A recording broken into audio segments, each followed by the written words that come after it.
Clip number 207۔ اس clip میں آپ قرآن پاک کی سورہ نساء کی آیت نمبر 110 سے 112 تک کی تلاوت، ترجمہ اور تفسیر قرآن صراط الجنان سنیں گے۔ بسم اللہ الرحمن الرحیم۔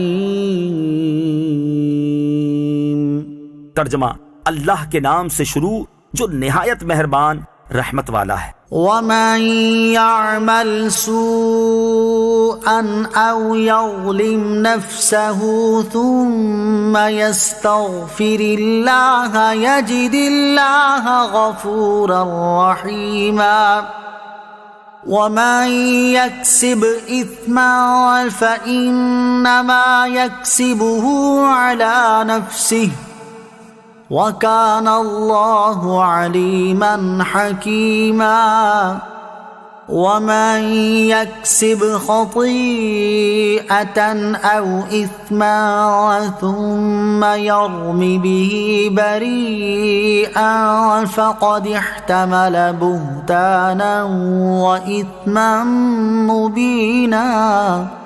ترجمہ: اور جو کوئی برا کام کرے یا اپنی جان پر ظلم کرے پھر اللہ سے مغفرت طلب کرے تو اللہ کو بخشنے والا مہربان پائے گا، اور جو گناہ کمائے تو وہ اپنی جان پر ہی گناہ کما رہا ہے، اور اللہ علم و حکمت والا ہے۔ اور جو کوئی غلطی یا گناہ کا ارتکاب کرے پھر کسی بے گناہ پر اس کا الزام لگا دے تو یقیناً اس نے بہتان اور کھلا گناہ اٹھایا۔ وَمَن يَعْمَلْ سُوءًا، اور جو برا عمل کرے۔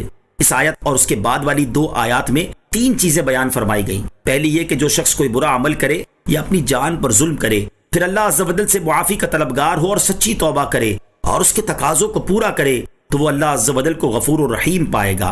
سبحان اللہ۔ دوسری بات یہ ارشاد فرمائی کہ جو گناہ کرے گا وہی اس گناہ کا وبال اٹھائے گا۔ یہ نہ ہوگا کہ گناہ کوئی کرے اور اس کا وبال کسی دوسرے کی گردن پر رکھ دیا جائے۔ گناہ جاریہ کا سبب بننے والے کو گناہ کرنے والے کے گناہ سے بھی حصہ ملے گا۔ یہاں یہ بات یاد رہے کہ جو کسی گناہ جاریہ کا سبب بنا تو اسے گناہ کرنے والوں کے گناہ سے بھی حصہ ملے گا۔ جیسے کسی نے سنیما کھولا یا شراب خانہ کھولا یا بے حیائی کا اڈا کھولا یا اپنی دکان وغیرہ پر فلمیں چلائیں جہاں لوگ بیٹھ کر دیکھیں، یا کسی کو غلط راہ پر لگا دیا یا کسی کو شراب، جوا یا نشے کا عادی بنا دیا، تو اس صورت میں گناہ کا کام کرنے والے اور اسے اس راہ پر لگانے والے دونوں کو گناہ ہوگا۔ احادیث میں یہ مضمون بکثرت ملتا ہے، چنانچہ ان میں سے 4 احادیث سماعت کیجیے۔ نمبر 1، حضرت عبداللہ بن مسعود رضی اللہ تعالیٰ عنہ سے روایت ہے، نبی اکرم صلی اللہ تعالیٰ علیہ وسلم نے ارشاد فرمایا، ہر وہ جان جسے ظلماً قتل کیا جائے تو اس کے خون کا گناہ حضرت آدم علیہ السلام کے پہلے بیٹے پر ہوگا کیونکہ اس نے قتل کا طریقہ نکالا۔ نمبر 2، حضرت جریر بن عبداللہ رضی اللہ تعالیٰ عنہ سے روایت ہے، تاجدار رسالت صلی اللہ تعالیٰ علیہ وسلم نے ارشاد فرمایا، جس نے اسلام میں کوئی اچھا طریقہ نکالا پھر اس کے بعد اس پر عمل کیا گیا تو عمل کرنے والے کے ثواب کی مثل ثواب اس کے نامہ اعمال میں لکھا جائے گا، اور ان عمل کرنے والوں کے ثواب میں کوئی کمی بھی نہ ہوگی۔ اور جس نے اسلام میں کوئی برا طریقہ جاری کیا پھر اس کے بعد اس پر عمل کیا گیا تو عمل کرنے والے کے گناہ کی مثل گناہ اس کے نامہ اعمال میں لکھا جائے گا، اور ان عمل کرنے والوں کے گناہ میں بھی کوئی کمی نہ ہوگی۔ نمبر 3، حضرت ابو مسعود انصاری رضی اللہ تعالیٰ عنہ سے روایت ہے، رسول اللہ صلی اللہ تعالیٰ علیہ وسلم نے ارشاد فرمایا، جس نے کسی بھلائی کے کام پر رہنمائی کی تو اس کے لیے وہ کام کرنے والے کی طرح ثواب ہے۔ نمبر 4، حضرت ابو ہریرہ رضی اللہ تعالیٰ عنہ سے روایت ہے، رسول کریم صلی اللہ تعالیٰ علیہ وسلم نے ارشاد فرمایا، جو ہدایت کی طرف بلائے تو اسے ویسا ثواب ملے گا جیسا اس کی پیروی کرنے والے کو ملے گا، اور ان پیروی کرنے والوں کے ثواب میں کوئی کمی نہ ہوگی، اور جو گمراہی کی طرف بلائے تو اسے ویسا گناہ ملے گا جیسا اس کی پیروی کرنے والے کو ملے گا، اور ان پیروی کرنے والوں کے گناہ میں کوئی کمی نہ ہوگی۔ وَمَن يَكْسِبْ خَطِيئَةً أَوْ إِثْمًا، اور جو کوئی غلطی یا گناہ کا ارتکاب کرے۔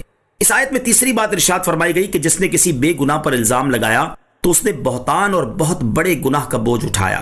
آیت میں گناہ سے مراد گناہ کبیرہ اور خطا سے مراد گناہ صغیرہ ہے۔ بے گناہ پر تہمت لگانے کی مذمت۔ اس آیت سے معلوم ہوا کہ بے گناہ کو تہمت لگانا سخت جرم ہے، وہ بے گناہ خواہ مسلمان ہو یا کافر، کیونکہ طعمہ نے یہودی کافر کو بہتان لگایا تھا، اس پر اللہ تعالیٰ نے اس کی مذمت فرمائی۔